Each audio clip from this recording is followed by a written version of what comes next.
Enzo Maresca, I said at the top of the show, is coming in for a bit of criticism now. It's quite difficult to analyse whether or not he's doing a good job because it was so good and now it's really not. So where do you stand at this stage, two-thirds into a season? Well, it's really interesting, and it's like the Enzo Maresca derby today, Chelsea versus Leicester City, and you'll have three sides of the stadium full of Chelsea's fans and one side full of Leicester fans, and it'll be a stadium who won't know how good this manager is. Leicester last season had a 12-point gap, dropped that, got up by 1 point. Chelsea started so well. They're fifth in the Premier League. They're only 1 point behind Manchester United, but we're still asking questions about this guy. And I suppose the reason why, Bex, is, for me, tactically, I think he's smart, sometimes a little inflexible, and that's what I think has happened to his team. Some teams might have worked him out. Apart from that, he's also not great at selling the vision, the dream. What are we going to look like? He talked this season earlier on when they were second in the league about they couldn't win the title. Not sure that's the right thing to say. Having said all that, he's had 27 games as a Premier League manager. He's learning his trade. Unfortunately, for Chelsea's point of view, he's kind of learning on the job. Yeah, we shouldn't forget this is just his second full season as a number one. That one season in the Championship with Leicester, as Robbie said, and then just the 27 games so far as a Chelsea boss. Where do you stand? Good or not? Yeah, good. You know, I kind of like where they are. I think they're ahead of where I thought they would be ultimately, and that's kind of why you start. I think you downplayed some of the title race talk.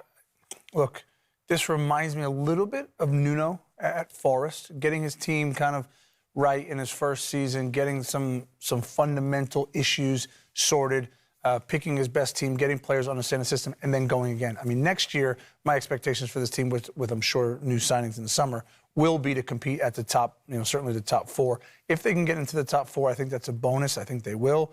They're playing well enough, and if they get a win today, which I would suspect they do, then they leapfrog Manchester City. And it's just a reminder, it could be the top five as well, qualification for the Champions League by the end of the season. The team news has been running across the bottom of your screen. We'll bring you the full formations shortly. But I just want to talk to you about trying to find his best team, because the goalkeeping positions today has gone back to Robert Sanchez, Tim. So Sanchez, who was told he was the number one, and Maresca made that very clear, started the 21 of the first 23. Then he dropped him and gave it to Jorgensen for 4 straight games. And today it's back to Robert Sanchez. So what's that situation all about? It's a disaster. It's an absolute disaster.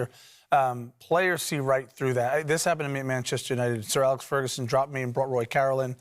I made a mistake. Roy then made a mistake, brought me back in, and it flip-flopped the entire season. Basically, Rebecca, what ended up happening is every time I stepped across the line, it was just don't make a mistake. I don't care if the team wins. I genuinely don't care what happens today.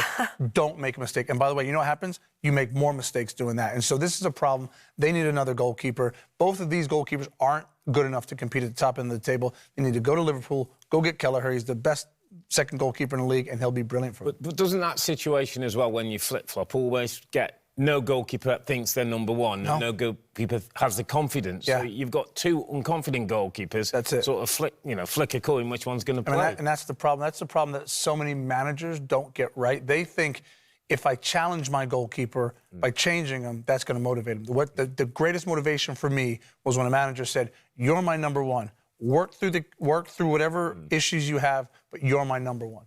Wow. Hi, I'm Rebecca Lowe, and as we head towards the end of an exciting Premier League season, make sure you like and subscribe on the NBC Sports YouTube channel for more content like this.